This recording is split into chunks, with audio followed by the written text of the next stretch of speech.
चोट पर इजराइल पर बड़ा हमला करने का ऐलान करने लगा है। दावा किया जा रहा है कि ओमान में हुई अमेरिका और ईरान की मीटिंग फेल हो गई है, जिसके बाद से ईरान के तेवर बेहद सख्त हो गए हैं। और इधर इजरायली प्रधानमंत्री नेतन्याहू 11 फरवरी को वाशिंगटन जा रहे हैं। नेतन्याहू को खुफिया जानकारी मिली है कि ईरान बहुत बड़ा मिसाइल हमला इजराइल पर करने जा रहा है। क्या है पूरा मामला, रिपोर्ट में देखिए।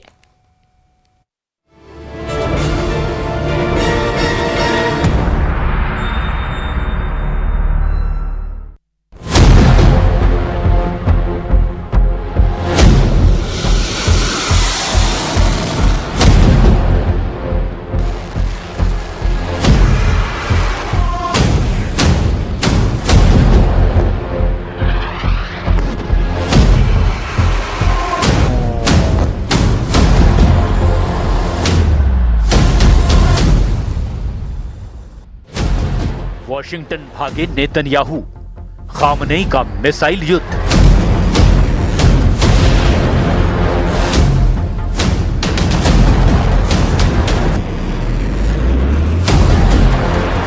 लगता है ईरान के मिसाइल युद्ध ने नेतन्याहू के होश उड़ाकर रख दिए हैं। खबर है 11 फरवरी को नेतन्याहू वाशिंगटन में ट्रंप के साथ इमरजेंसी मीटिंग करने जा रहे हैं। खौफ में इजराइल 30 दिन में बनाई 3000 ईरानी मिसाइल।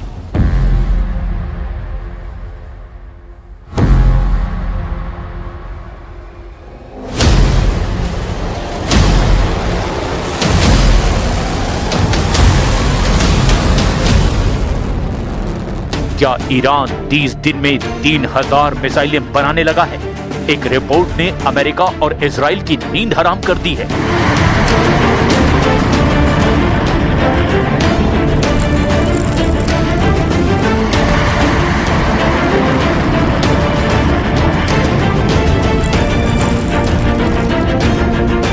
खुफिया एजेंसी मोसाद का दावा, परमाणु दहलीज पर ईरान।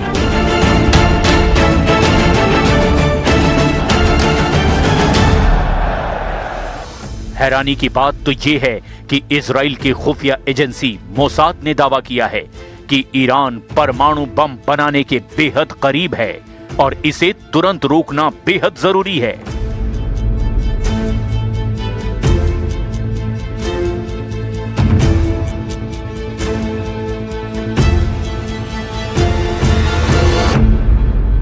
ओमान में वार्ता फेल, अब पहला निशाना इजराइल। दावा किया जा रहा है कि ओमान की राजधानी मस्कट में ईरान अमेरिका की वार्ता फेल हो गई है। राहबर्द हमेशगी शहीद सुलेमानी। दावा तो यहां तक किया जा रहा है कि ईरान का पहला टारगेट इजराइल होने वाला है।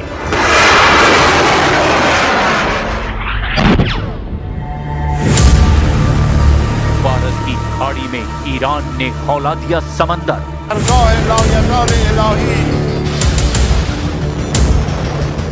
फारस की खाड़ी में ईरानी नौसेना की तैयारियों ने अमेरिकी सेना को हैरान करना शुरू कर दिया है।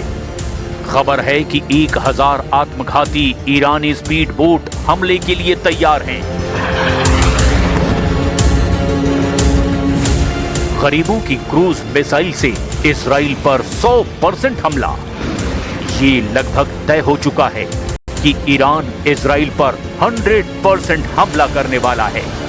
खबर तो यहां तक है कि ईरान का मशहूर ड्रोन शाहिद 136, जिसे गरीबों की क्रूज मिसाइल कहा जाता है, वो हमले के लिए पूरी तरह से तैयार है।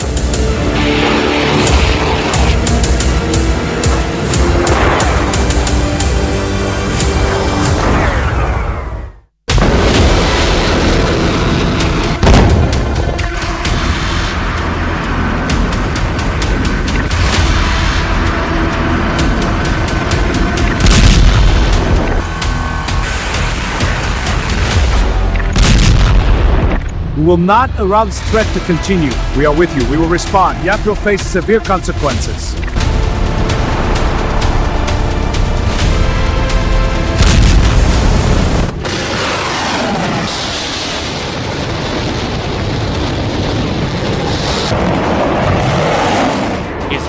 ईरान के परमाणु हथियारों से ज्यादा उसकी मिसाइलों का खौफ है, जो इजराइल के वजूद के लिए बड़ा खतरा बन चुकी है। इसीलिए कहा जा रहा है कि वॉशिंगटन में 11 फरवरी 2026 को ट्रंप और नेतन्याहू की बड़ी मीटिंग ईरान पर हमले को लेकर होने जा रही है।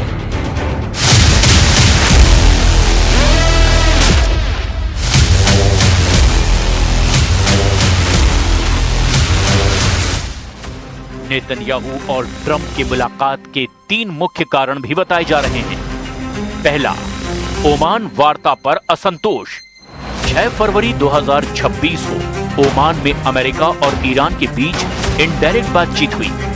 ट्रंप इसे बहुत अच्छी बता रहे हैं, लेकिन नेतन्याहू को डर है कि अमेरिका कोई ऐसा समझौता ना कर ले जिससे ईरान को फिर से मजबूत होने का मौका मिले। वो ट्रंप को ये समझाने जा रहे हैं कि समझौते में ईरान की मिसाइलों पर पूर्ण प्रतिबंध शामिल होना चाहिए। दूसरी वजह, दूसरे दौर के हमले की योजना।